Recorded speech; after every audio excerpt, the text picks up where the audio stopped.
অফিসের করিডোর জুড়ে হঠাৎ অদ্ভুত এক শব্দ ছড়িয়ে পড়ল, দৌড়ানোর শব্দ। যে মানুষটা সবসময় পাথরের মতো স্থির, যার চলাফেরা রাজাদের মতো ধীর ও সুশৃঙ্খল, সেই আবরার আজ যেন উন্মাদের মতো ছুটছে। কেবিনের ভেতর থেকে বেরোতেই কর্মচারীরা হতবাক হয়ে দাঁড়িয়ে রইল। প্রতিদিনের সেই গম্ভীর মুখ, ঠান্ডা চোখ, হিসেব করে পা ফেলা মানুষটা আজ মুখের রং লাল, চোখে আতঙ্ক, নিঃশ্বাস ছুটছে। কেউ কিছু জিজ্ঞেস করার সাহস পেল না। আবরার ইতিমধ্যে লিফট দিয়ে নিচে নেমে পড়েছে। একটাই নাম ওর মাথায় ঝড় তুলে দৌড়াচ্ছে, তার পাখি। বাড়ি যায়নি, কোথায় সে? বাইরে বেরোতেই গেটের সামনে দাঁড়ানো গার্ড আর ড্রাইভাররা হতভম্ব। আবরার নিজের গাড়ির দরজা খুলে হুড়মুড় করে ঢুকে একটানে ইঞ্জিন স্টার্ট দিল। স্টারিং ধরতেই ওর চোখে শুধু ভয়, যে ভয় আবরারকে কেউ কখনো দেখেনি। পেছন থেকে ফেটিক্স আর শায়লা দৌড়ে বেরিয়ে এলো। দেখলো আবরার ইতিমধ্যে বেরিয়ে গেছে গাড়ি নিয়ে, আর এদিকে গার্ড আর ড্রাইভার হতভম্ব হয়ে দাঁড়িয়ে আছে। ফেটিক্স আর সময় নষ্ট করলো না, শায়লাকে নিয়ে দ্রুত গাড়িতে উঠে ড্রাইভারকে চিৎকার দিয়ে নির্দেশ দিল, গাড়ি স্টার্ট। আবরারের স্যারের গাড়ি ফলো করো, আর 5টা গাড়ি বের করো, আর কিছু বডিগার্ড আসো। হেড ড্রাইভার হাত কাঁপা কাঁপা অবস্থায় ওয়্যারলেসে বার্তা দিল। কিছু সেকেন্ডের মধ্যেই 5টা সিকিউরিটি গাড়ি সারিবদ্ধভাবে বেরিয়ে এলো। শায়লার চোখে আতঙ্ক জমতে লাগলো। ও বুঝতে পারছে কোয়েলির সাথে কিছু ঘটেছে। সামনের দিকে আবরারের গাড়ি তীব্র গতিতে রাস্তা চিরে এগিয়ে যাচ্ছে। পেছন থেকে ফেটিক্সের গাড়ি এবং আরও 5টি কালো গাড়ি, সবগুলো একসাথে আবরারের গাড়ির পেছনে সাপের মতো বাঁক নিয়ে ছুটছে। আবরারের গাড়ি এসে থামল কোহেলির ইউনিভার্সিটির সামনে। সঙ্গে সেই 6টি অনুসরণকারী গাড়িও থামল, কিন্তু আবরারের দৃষ্টি ওদিকে গেল না। তার চোখে এখন একটাই দৃশ্য, অন্ধকারে ডুবে যাওয়া ক্যাম্পাস আর তালাবদ্ধ প্রধান ফটক। সন্ধ্যা 7টা, চারিদিকে নীরবতা। কেবল বাতি স্তম্ভের আলো মাটিতে লম্বা ছায়া ফেলেছে। আবরার গাড়ি থেকে নামতেই যেন নিয়ন্ত্রণহীন এক ঝড় তার ভেতর থেকে ছুটে বেরোলো। দৌড়ে গিয়ে দাঁড়ালো তালার সামনে। বুকের ভিতর ধুকপুকানি এত জোরে যে মনে হচ্ছিল অন্ধকারে তার শব্দ ছড়িয়ে পড়ছে। পাখি। এক নিঃশ্বাসে নামটা ফিসফিস করে উচ্চারণ করলো আবরার। তারপর হঠাৎই ঘুষি মারল তালায়। 1বার, 2বার, 3বার। ধাতব শব্দে চারপাশ কেঁপে উঠল। 3য় ঘুষির সঙ্গে সঙ্গেই তার হাতের গিঁট খুলে গিয়ে রক্ত বের হয়ে এলো। ব্যথা লাগছে কিনা নিজেই বুঝতে পারছে না সে। এই সময় ফিজিক্স দৌড়ে এসে তার হাত ধরে ফেলল। স্যার, আপনি কি করছেন? ম্যাডাম এখানে থাকবেন কিভাবে? তালা লাগানো মানে ও ভিতরে নেই। আবার চোখ রক্তবর্ণ হয়ে গর্জে উঠে বলল, আমি জানি আমার পাখি ভিতরেই আছে। ফেটিক্স, আমি তালা ভাঙবো, আমাকে আটকাবি না। ফেটিক্স মুহূর্তের জন্য শিউরে উঠল। আবরারের কণ্ঠে ভয়ঙ্কর এক আতঙ্ক মিশে আছে, এমনভাবে সে আগে কখনো কাউকে ডাকেনি। স্যার, আপনার হাত দিয়ে রক্ত পড়ছে, আপনি একটু শান্ত হন, আমি ভেঙে দিচ্ছি বলে সে আবরারকে সামান্য সরিয়ে দাঁড় করালো। তারপর এক গার্ডকে চোখের ইশারা দিল, তালা ভাঙো এখনই। গার্ড এগিয়ে গেল, আর আবরার স্থির দাঁড়িয়ে তালার দিকে তাকিয়ে রইল। বুকের ভেতর তার আতঙ্ক, রাগ আর ভালোবাসা মিলে এক অদ্ভুত কম্পন সৃষ্টি করছে। তার পাখি কোথায়? কেন ফোন ধরছে না? কেন বাড়ি ফিরেনি? এসব হাজারটা প্রশ্ন তার মাথায় ঘুরপাক খেতে লাগলো। আকাশের কালচে অন্ধকারে শুধু একটা জিনিস স্পষ্ট, আবরার তার পাখিকে খুঁজে না পর্যন্ত থামবে না। ইউনিভার্সিটির তালা ভাঙার সাথে সাথে আবরার যেন আর থামতেই পারে না। ভেতরে ঢুকে এসে ছুটে গেল সরাসরি কোহেলির ক্লাসরুমের দিকে। অন্ধকারে ডুবে থাকা ক্লাসরুমটা নীরব, ফাঁকা, ঠান্ডা আর ভৌতিক নিস্তব্ধ। পেছনে ফেটিক্স আর কয়েকজন গার্ড টর্চ লাইট জ্বালিয়ে দ্রুত ক্লাসরুমে ঢুকলো। আলো এদিক ওদিক ছড়ালো, কিন্তু কোহেলির ছায়াও নেই। আবরারের গলা শুকিয়ে এলো, বুকের ভেতরটা যেন ধপধপ করে চলছে। পাখি, কোথায় তুমি? তার কণ্ঠস্বর ফেটে গেল, কিন্তু কোনো প্রতিধ্বনি ফিরল না। ফেটিক্স দেরি না করে বলল, স্যার, ইউনিভার্সিটির প্রতিটি রুম চেক করি। তারা 3 ভাগে ভাগ হয়ে উন্মাদের মতো পুরো বিল্ডিং খুঁজতে লাগলো। লাইব্রেরি, করিডোর, ল্যাব, ক্যান্টিন, ছাদ, একটির পর একটি দরজা খুলছে, আবার বন্ধ হচ্ছে, কিন্তু কুহেলি নেই, কোথাও নেই।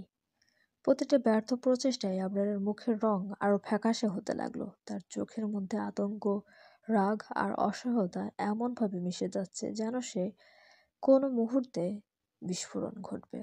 শেষে সে আর থাকতে না পেরে দৌড়ে বাইরে বেরিয়ে গেল। রাত ঘনিয়ে এসেছে, বাতি জ্বলছে রাস্তায় রাস্তায়, কিন্তু আবরারের চোখে এখন শুধু অন্ধকার। সে গাড়িতে উঠে স্টিয়ারিং চেপে ধরল, এমন শক্তিতে যেন সেটাই তার শেষ ভরসা। গাড়িটা গর্জে উঠল, আর পরের মুহূর্তেই অন্ধ গতিতে ছুটে গেল সামনে। ফেটিক্স দ্রুত নির্দেশ দিল, সব গাড়ি প্রস্তুত, স্যারের গাড়ি ফলো করো। হুড়োহুড়ি করে বডিগার্ডরা 5টা গাড়ি নিয়ে ছুটে গেল আবরারের পেছনে। ফেটিক্স আর শায়লাও উঠে পড়ল আরেক গাড়িতে। শায়লা জানালা দিয়ে তাকিয়ে থাকতে থাকতে আবরারের পাগলের মতো ছুটে যাওয়া গাড়িটা দেখছিল। তার মনে একটাই কথা ঘুরপাক খাচ্ছে, একজন মাফিয়ার ভালোবাসা এতটা তীব্র হতে পারে, এতটা উন্মাদ, এতটা নিখাদ। আবরারের মুখে কখনো দেখা যায় না এমন ভয়, এমন অসহায়তা। তার ভালোবাসা যেন আজ তীব্র আগুন হয়ে তাকে পুড়িয়ে দিচ্ছে। কারণ কুহেলি নেই, এবং আবরার জানে কুহেলি না থাকলে তার পুরো পৃথিবী ফাঁকা। আবরার প্রায় 1 ঘন্টা ধরে শহরের প্রতিটি রাস্তা, গলি, মোড় উল্টে পাল্টে খুঁজে বেড়াচ্ছিল কুহেলিকে। তার চোখে ক্লান্তির দাগ, শ্বাস ভারী, কিন্তু থামার নাম নেই। চারিদিকে দৌড়াদৌড়ি করে গার্ডরাও হাঁপিয়ে উঠেছে, অথচ আবরারের গতি কমেনি এক মুহূর্তও। শেষমেশ বাস স্ট্যান্ডের কাছে গাড়ি থামিয়ে আবরার দুহাত ব্রেক ধরে কিছুটা ঝুঁকে শ্বাস নিল। মাথা ঘুরে আসছিল, কিন্তু কুহেলির কথাই মনে পড়ে আরেকবার শক্ত হলো তার দৃষ্টি। ঠিক তখনই একটি বাসের জানালায় যেন স্বপ্নের মতো ভেসে উঠল একটি পরিচিত মুখ, কুহেলি। চোখ বড় হয়ে গেল আবরারের। মুহূর্তেই ক্লান্তির জায়গা দখল নিল রাগ আর আহত অনুভূতি। ও আমার পাখি, বাছে, আমাকে না বলে এভাবে ধোকা দিল আমাকে। 1 সেকেন্ডও দেরি না করে দরজা খুলে দৌড়ে দিল আবরার। বাসে উঠে যেন ঝড়ের মতো পৌঁছে গেল কুহেলির সামনে। কেউ বুঝে ওঠার আগেই আবরার তার হাত ধরে দাঁড় করালো। তুই আমাকে না বলে চলে যাচ্ছিলি, বেমানি। আবরারের কণ্ঠ দ্রুত, রাগ আর কষ্ট মিশে। পরের মুহূর্তেই আবরারের হাত উঠে গেল আর কুহেলির গালে নিজের সর্বোচ্চ শক্তি দিয়ে চড় দিল। চোরের আওয়াজে পুরো বাস কেঁপে উঠল। যাত্রীরা স্তব্ধ, সবাই তাকিয়ে রইল দুইজনের দিকে। কুহেলি হতভম্ব, গালে হাত দিয়ে টলমল চোখে আবরারের দিকে তাকিয়ে শুধু বলল, আপনি কে? আমাকে কেন মারছেন? আমি আপনার কি ক্ষতি করেছি? কুহেলির এই বাক্য যেন আবরারের বুকের ভিতর বজ্রপাত করিয়ে দিল।